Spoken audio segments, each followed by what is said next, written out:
I knew something was off the second I saw Madison's smug reflection in the break room microwave. Her lip gloss was the same shade as betrayal, and she was microwaving salmon again, crime enough. But what really got me was how she was standing. Like she owned the goddamn place. Like she didn't just waltz in here 2 months ago on the heels of the founder's funeral, wearing heels that cost more than my first car and whispering buzzwords like synergy and elevated client journey while stapling herself to our CEO's arm like a knockoff Birkin. I didn't say a word. I just poured my burnt coffee, turned on my heel, and walked back to my office, fourth floor, corner cubicle, the one with the dusty ficus and the laminated float charts no one dared throw away. 22 years. I've buried 3 parents, 2 cats, and 1 gallbladder while working this job, and I've never once been late. I've onboarded more interns than I've had birthdays, and every single one of them still calls me when their payroll system breaks. But that morning, that was the day my name disappeared from the operations Slack channel. Oh, and real quick, if you're listening and thinking, damn, Deborah's getting done dirty, hit that subscribe button and throw us a like. 90% of y'all don't, and trust me, every click's like a sip of cheap boxed wine to the storytelling engine we run. Keeps the lights on and the drama flowing. Back to it. Technically, I was still employed. Technically. But when you can't access vendor compliance logs, your name's left off the Q4 planning invite, and some fresh out of MBA intern is accidentally assigned your responsibilities, you know what's coming. Halcyon Solutions was the kind of place that didn't fire you outright, not unless they needed a tax write-off. No, they ghosted you first, like a bad date. Slow deletion by omission. Still, I did my damn job. That morning, I was finalizing our updated ISO compliance review for Q4, rechecking NDA renewal language with the Korean distributor, and adding the missing signatures to our last OEM vendor recert packet, 3 items that, I might add, no one else at that company even knew existed. Arthur used to call me his fortress. Said I was the only reason the SEC never knocked on his door. Arthur. God, I still hear his voice in the way I double-check every signature block. He wasn't perfect, he had a temper and thought PowerPoint was a form of torture, but he built Halcyon from scratch. Back when cloud meant weather and we stored contracts in metal cabinets. He'd passed barely 63 days earlier. Brain aneurysm. No warning, no goodbyes, just one Friday morning gone cold. At the memorial, Madison showed up in white. Said it was for celebrating his transition.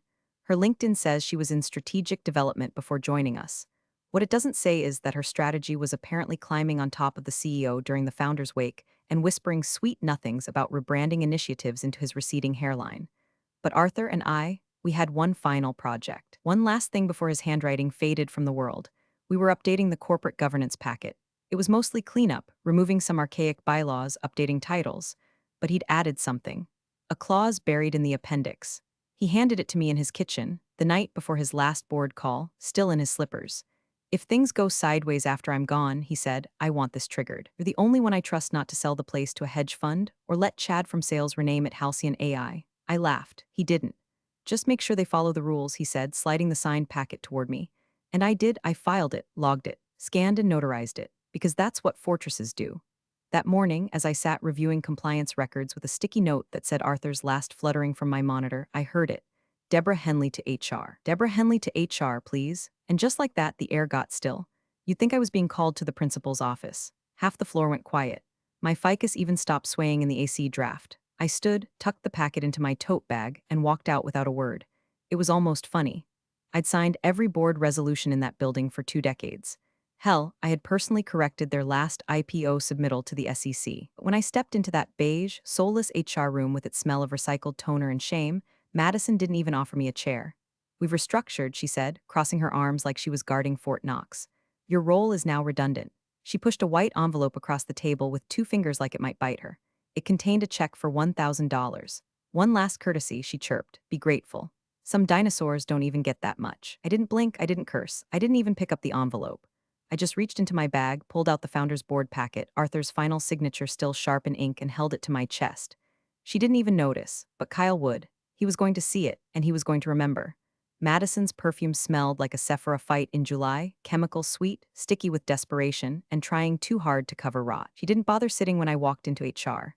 Just stood there with her arms folded across her knockoff designer blazer, chin tilted like she'd just won something. Deborah, she said, her voice already smiling. Glad you could make time, as if I wasn't summoned like a damn Starbucks order. The HR rep was new, some poor girl named Ashley with shaking hands and a clipboard like a riot shield. She didn't speak, just nodded and blinked too much. Madison, meanwhile, played every word like she was auditioning for a TED talk no one asked for.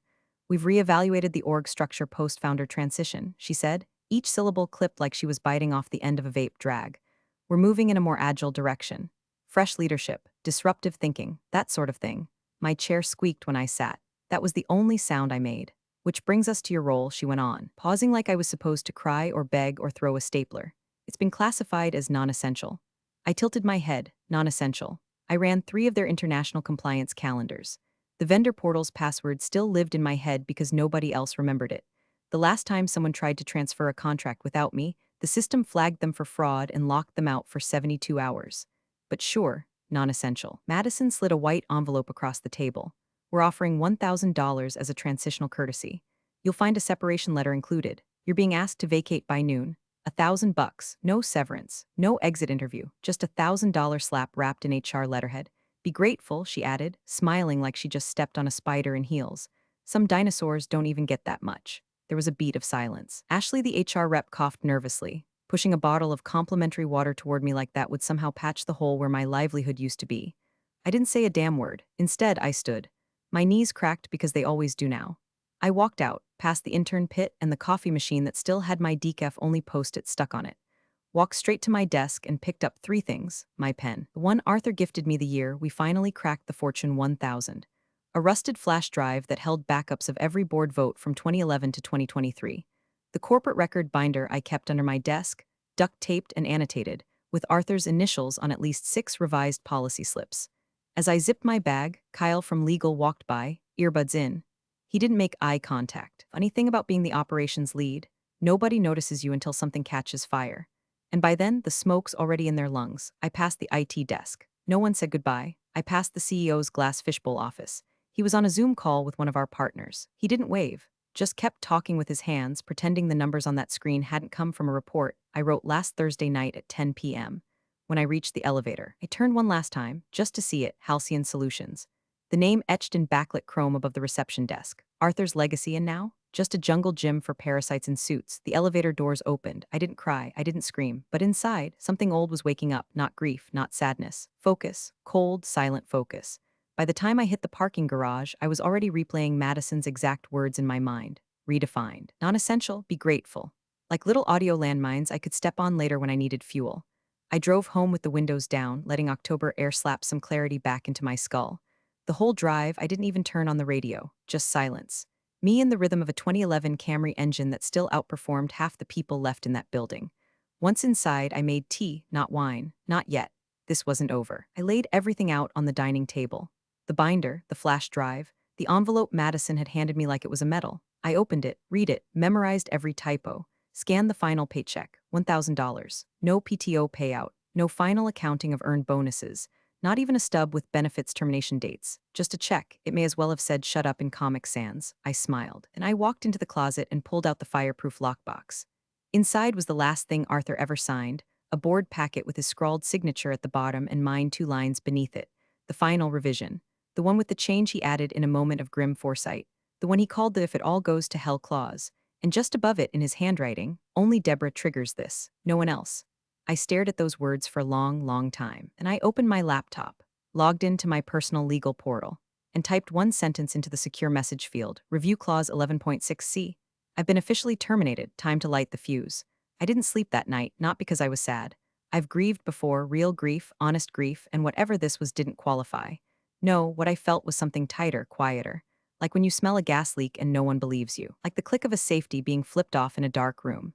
At 3:17 a.m., I was at the kitchen table surrounded by old manila folders and off-brand sticky notes. The kettle wheezed on the stove, tea long forgotten. I had the company's past 15 years of board amendments spread across the surface like a map to buried rage. Madison thought she was playing chess with a woman who still used a rotary phone. But the thing about being called a dinosaur, dinosaurs ruled the earth longer than startups survive a bear market. I opened my external drive, the one nobody at Halcyon knew existed. A 2 TB brick of truths they forgot I kept. Compliance drafts, voting records, board attendance logs, HR revision timestamps. It wasn't just a history lesson. It was a damn weapon. And then I found it. Folder path, governance amendments /2023/Q3/final board packet signed PDF. I clicked. Page 47. Clause 11.6c, change of control contingency activation. Arthur's voice practically echoed in my head as I read it.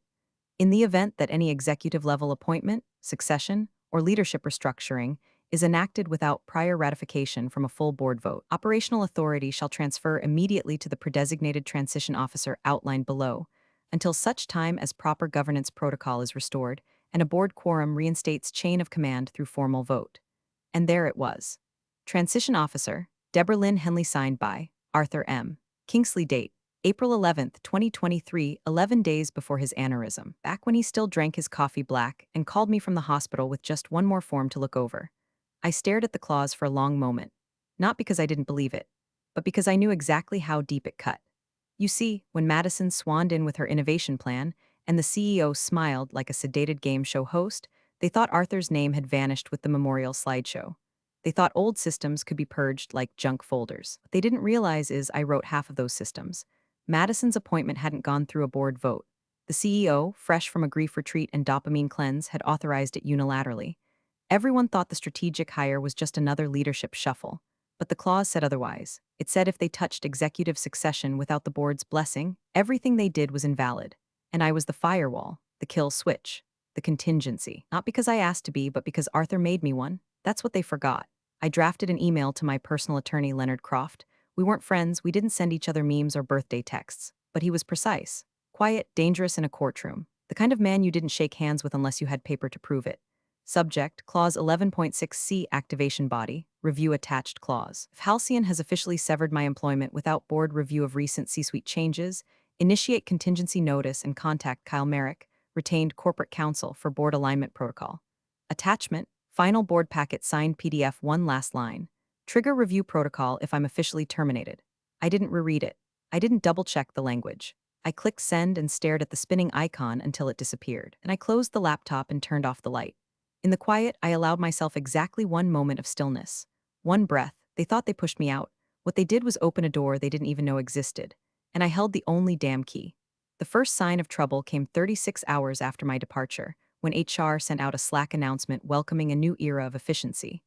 That message was followed by 6 different emojis, none of them reassuring, and a screenshot of Madison posing in front of a whiteboard that had innovation equals speed 2 scrawled across it in neon pink dry erase marker. The caption, onward and upward. The second sign was when Karen from procurement texted me in all caps, "Where is the Q4 vendor roll-up? Madison is panicking." I didn't reply, not because I didn't want to, but because Arthur always said, "You don't win by yelling louder. Win by being the last one standing when everyone else has gone hoarse." From my kitchen table throne, I watched it unfold like a slow car crash in silk gloves. Madison had apparently decided she could run my entire compliance board with nothing but her vision board and a Wix template. Within 48 hours, the vendor login portal went down because no one had updated the SSL certificate, something I reminded them about monthly. The shared contract folder? Locked, because Madison's assistant cleaned up unused permissions. 2 of our international partners, both under multi-year deals I negotiated, missed their automatic renewal deadlines. One threatened legal, the other simply ghosted. Procurement was in shambles. IT started sending out emails labeled urgent, Halcyon access requests that went unanswered. The finance director, Greg, accidentally duplicated the Q3 ledger column because he was used to asking me where to place the fiscal overflow. It was beautiful. I didn't gloat. I didn't dance. I didn't even pour the wine yet. I just watched. Quiet, still, like a spider in a corner of the room they forgot existed. But oh, the emails, apparently. Madison called an emergency meeting with the strategic integration team, a group that did not exist until she invented it the day after I left to workshop vendor synergies. Translation. She panicked and asked 3 people from marketing to sit around and Google what compliance actually meant. Then came the icing. A forwarded calendar invite. Subject line, All Hands Halcyon 2.0 Vision Meeting Co-Leads. Madison Sloan and CEO Jonathan Gray, no CCs to the board. No mention of quorum, no sign of oversight. They were flying blind. The agenda was bloated with nonsense. Q1 rebranding opportunity. Halcyon Horizon, staff re-energization via morning mindfulness, operational refresh pathway. Streamlining legacy roles. I read that last one twice. Legacy roles. That was me, that was Arthur. That was every part of the company that actually worked before she showed up in her $800 flats and started calling the break room a wellness zone. The meeting was scheduled for Friday at 9 a.m. They were calling it a rallying moment. I had a better term, detonation window. I printed the invite, pinned it to my corkboard, sat back, and waited. By Thursday, the cracks had gone seismic. Counting flagged the missed vendor payments and temporarily froze outbound wires. Legal sent a courtesy reminder to Jonathan and Madison that any structural executive changes required board review per section 4.7b. Madison replied with, "Thanks, we're good." That emoji smiley face was going to age like milk. Kyle from legal, the only one in that whole building who knew what clause 11.6c really meant, hadn't called me yet, but I knew he'd seen the calendar. Knew he was connecting the dots. He always moved slow, cautious, like a man waiting to hear the entire room before he speaks. Meanwhile, HR was in full panic mode trying to backfill my responsibilities with 2 junior staffers and a spreadsheet titled Deborah Transition Notes, which, according to the whispers, contained a single tab that just said, "Ask Deborah." They couldn't find my vendor tracker, couldn't access the compliance archive, and even locate the policy document that explained who was authorized to renegotiate our insurance contract before the deadline hit. And still, they were marching toward Friday's all hands like nothing was wrong. Like they hadn't just ripped out the engine of the damn ship and were trying to row it with branding slogans and oat milk. The best part? Madison was so convinced of her own genius, she didn't see the tide turning. She thought chaos was creativity, that silence meant victory. She didn't realize the silence was just the sound of a tripwire waiting, and I was already holding the detonator. Kalmeric always looked like he was 2 missed emails away from a coronary. 38, balding prematurely, always sweating just a little too much for someone in a climate-controlled building.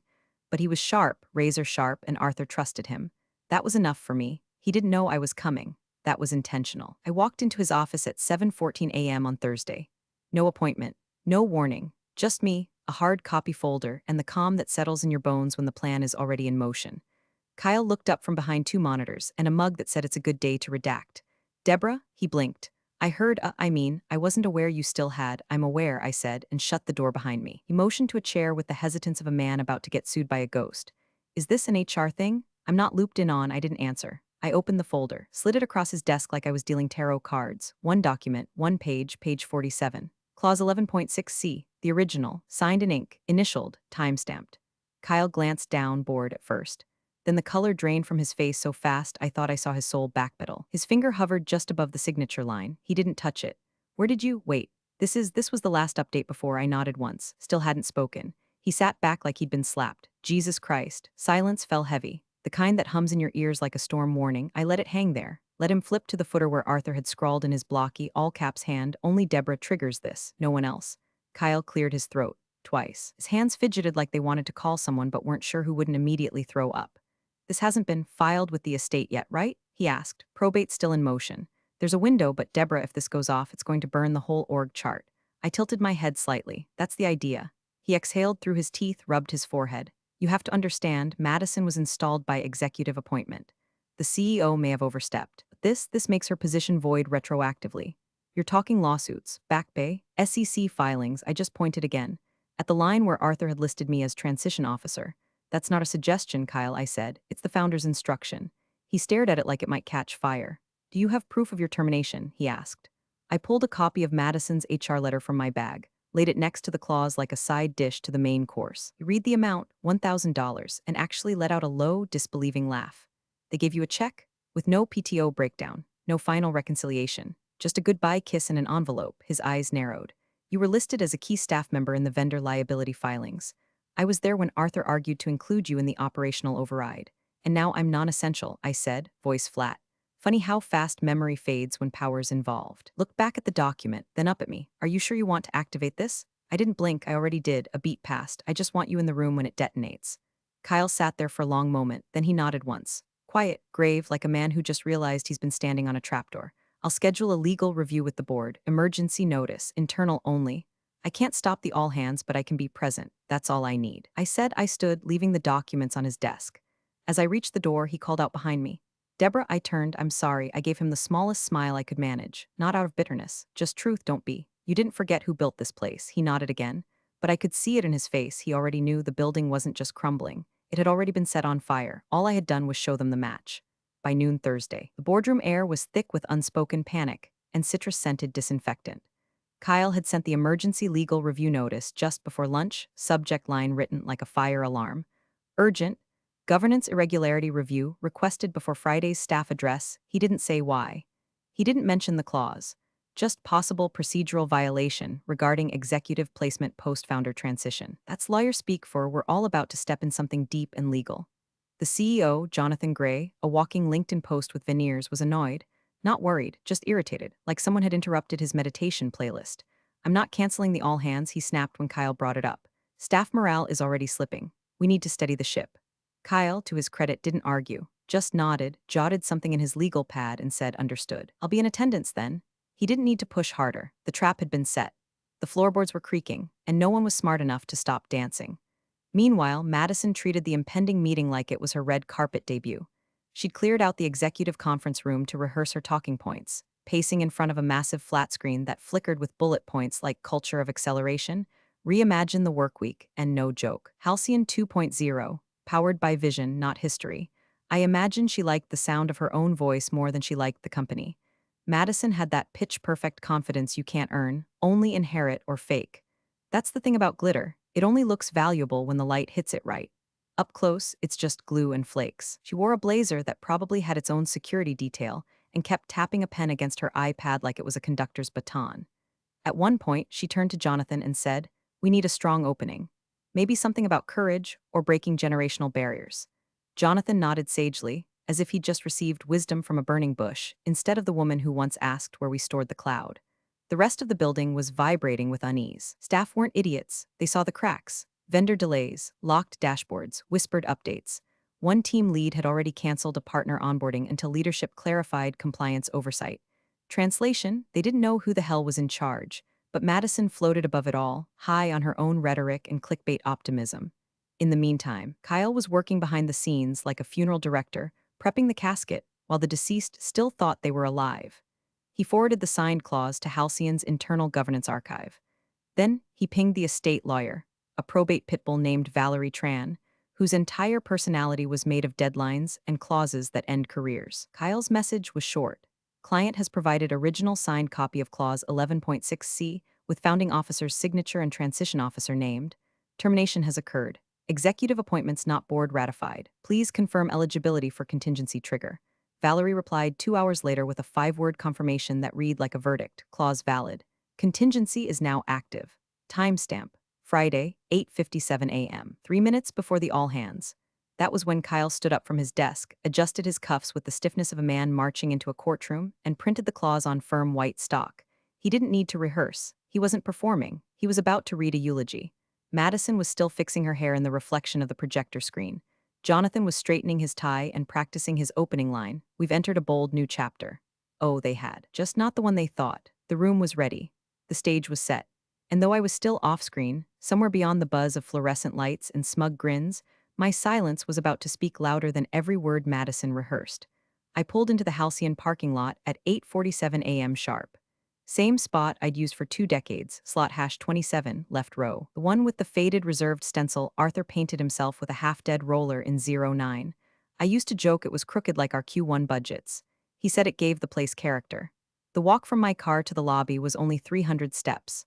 I counted them, not because I was nervous, but because routine steadies the hand. The air smelled like wet mulch and cheap ambition. And inside, that lemon-scented cleaning agent they always overused before big investor visits. Guest today qualified. I wore the same gray suit I'd worn my first day on the job. The seams were a little tighter now. Time has a way of shrinking fabric and stretching skin, but the shoulders still squared. The buttons still held. I figured if I was going to be the ghost at their feast, I might as well wear the uniform I haunted in. As I stepped into the building, the receptionist, new girl, maybe 6 weeks on the job, froze. Her eyes scanned her tablet, then scanned me. Hi, can I help you?" "No," I said and smiled. "I know where I'm going." I walked past her before she could fumble a policy. Past the trophy wall they hadn't updated since 2018. Past the glass display case with the old product mock-ups, now gathering dust because Madison said they clashed with the rebrand. The all-hands was being held in conference room A, largest room on the 4th floor. Seats 80 uncomfortably. They'd set up folding chairs in the back overflow. That was where I went. No announcement, no scene. Just slid into a chair, crossed my legs, and folded my hands like I was waiting for a sermon. Staff started filtering in slowly. A few looked at me, startled. 1 or 2 nodded. One gave me a half smile and a good morning like we were just back in the normal rhythm of things. Another whispered something to her teammate, and they both turned their heads just slightly, subtle but sharp. I didn't react, just sat there, calm, watching the screen flicker with the title slide. Halcyon 2.0, redefining the future. The irony was so thick it could have been a keynote on its own. Kyle entered next. No tie, just a dark blazer and a look on his face like he was about to call time of death. His eyes scanned the room, then landed on me. No expression, just a flicker of acknowledgement, like the last puzzle piece snapping into place. The board chair came in right after. Mr. Langford. Silver hair, ex-Navy, always polished. He saw me, stopped in the doorway for half a second, then gave me the briefest nod, one of those tiny things that say everything. You're not supposed to be here, but you are. Madison entered at 8:58 a.m. She was glowing, designer blazer in cobalt blue, hair curled and sprayed into weatherproof confidence. A clipboard in one hand, iced matcha in the other. She breezed past the junior staff like royalty being escorted to the throne room, lips mouthing phrases from her notes, practicing her opening with little, breathy pauses like she was about to accept a Grammy. She didn't see me. Neither did Jonathan, who trailed her like a golden retriever in loafers. He slapped a few backs, tossed out a "let's energize people," and adjusted his mic. At 8:59, Kyle stepped to the front of the room. He cleared his throat into the mic once, tapped the screen to wake it, and opened a thick folder. Mine, the lights dimmed. The door clicked shut behind the last staffer. And me, I just sat there, still, quiet, heartbeat steady, not a word, not a glare, but everyone felt it. The old wolf had returned to the pack, and she brought the storm with her. Jonathan stepped up to the podium like he'd just won a Nobel Peace Prize in synergy. He gave the crowd a 1,000-watt smile, the kind of grin you only get from spiritual cleanses, overpriced teeth whitening, and absolutely no idea what's about to hit you. Good morning, everyone, he beamed, arms outstretched like a preacher who just discovered Canva. Today marks the beginning of a bold new chapter for Halcyon. A chapter of streamlined processes, innovative momentum, and culture-driven excellence. The projector behind him flared to life. On screen, welcome to Halcyon 2.0, where legacy meets tomorrow, and standing beside him, like some tech conference cardboard cutout of ambition and contouring, was Madison, clipboard in hand, lips pursed in that smug, PR-perfect smirk. She didn't look at the room, she looked past it, because that's what she thought of the people here: placeholders, extras, backdrop for her TED Talk cosplay. And Jonathan? He was already 3 slides deep into his manifesto, talking about value-aligned disruption, empathy-forward team structures, and sunsetting outdated workflows. Translation: they fired the people who knew what the hell they were doing. I didn't move, not a twitch. Just sat in the back row, hands folded, expression blank, as Kyle slowly stood from the side of the room. He didn't raise his voice, didn't shout, just lifted one hand gently, like a parent asking for quiet in a room full of children who'd broken something expensive. Before we proceed, he said, evenly, I'm obligated to read one item into the record. Jonathan paused, confused, glancing at Kyle like someone trying to remember which intern this was. Madison stiffened. Kyle opened the folder. In accordance with Article Roman 11, Section 6C of Halcyon's Board Ratification Protocol, amended and signed by the late Arthur M. Kingsley on April 11th of this year, I will now read the binding contingency clause for executive succession. The room went still. You could hear the HVAC hum shift gears. Kyle read it aloud slowly, each word like a hammer to the spine. In the event that any executive-level appointment, succession, or restructuring is enacted without full board ratification, operational authority shall transfer immediately to the named transition officer below until such time as a proper vote is conducted and recorded. He turned the page. Silence. Paper rustling like thunder. That officer, he said, looking directly at the front row, is listed as Deborah L. Henley. There was no applause, no gasp, just a dead hush. The kind of silence that sucks the air out of a room and fills it with the static of realization. The kind where every heartbeat feels like it might be the last before something breaks. Jonathan stepped back from the podium like it burned him. His lips parted. Words came, then died. His eyes flicked toward Madison, then toward Kyle, then, finally, to the back of the room. To me. He hadn't seen me when he walked in, but he saw me now. And the look on his face, it was like watching a man realize his parachute was a backpack. Madison's expression didn't crack. She just blinked, swallowed, then blinked again. Jonathan, however, took a full step backward. His mouth opened. Oh my God, he said, that was all. No denial, no spin. Just the raw, naked panic of a man who thought he was the lion, until the real lion stood up. I stood, not dramatically, no musical sting, no gasps, just the clean, deliberate motion of someone whose time had arrived. Jonathan stepped back again, like my movement had gravity. Madison finally blinked, fast, shallow, the kind of blink people do when they're trying not to scream in public. I didn't rush. I walked forward, heels silent on the laminate. A few staff turned in their seats to follow me with their eyes. Kyle remained still, folder open, like a witness to something sacred and surgical. When I reached the front of the room, I didn't look at the CEO or Madison. I didn't need to. That part was over. I turned to Kyle. From my bag, pulled a sealed envelope, thick with paper and heavier with intent. I handed it to him. He opened it immediately, no questions, and began skimming. Inside was everything. A transition roadmap, chain of command corrections, notifications for legal, finance, and external partners, a list of personnel to be reinstated, a 2-sentence resignation acceptance letter for the CEO, pending suspension, and an addendum Madison wouldn't like, an immediate review of her appointment, all communications and all expense reports charged in the last 60 days. I didn't say a word while he read. Kyle's lips tightened. He handed it to the board chair, Langford. Langford took longer. His hand shook only slightly when he reached the last page. Then, with the practiced authority of a man who once captained a battleship and now sat in a room full of children playing CEO, he pulled out a pen and signed it. That was it. No applause, no dramatic music. Just ink on paper and a future redirected. Kyle looked at Jonathan. Effective immediately, your role is suspended pending a board governance vote. You are not to engage in further company operations until notified. Jonathan's mouth opened and closed like a fish tossed on asphalt. This isn't how, you don't get to speak anymore, I said. Then I turned to Madison. She was pale now, like someone had drained her highlight reel. The smugness was gone. She clutched her clipboard like it might anchor her to the room. You were right about one thing, I said, and let my voice drop into something heavy and calm. My time here is over, but not before I close this chapter properly. She didn't respond. Couldn't. Langford gave Kyle a subtle nod. Two internal security staff, quiet, unarmed, professional, entered from the back and approached Madison. One gently took her clipboard, the other gestured toward the door. She hesitated for a beat as if some miracle might land in her lap. None came. She walked out. No high heels clicking, just the soft scuff of ego being erased. The room was still. Staff stared, stunned, some wide-eyed, some relieved. One near the front, an engineer I hadn't seen in years, smiled. I turned away from the podium. Across the room, mounted above the main screen, was Arthur's portrait. He hated that thing, said it made him look like a used car dealer. But we all kept it there anyway because deep down, he was the soul of the place. The frame had been crooked for months. I walked to it, placed both hands on the sides, and straightened it until it sat clean and square against the wall. Then I turned to the room. He built this place. I safeguarded it. You tried to own it, but you never earned it. You're the real MVPs of the office jungle. Thanks for watching. Smash that subscribe button, or the coffee pot might just forget your next brew.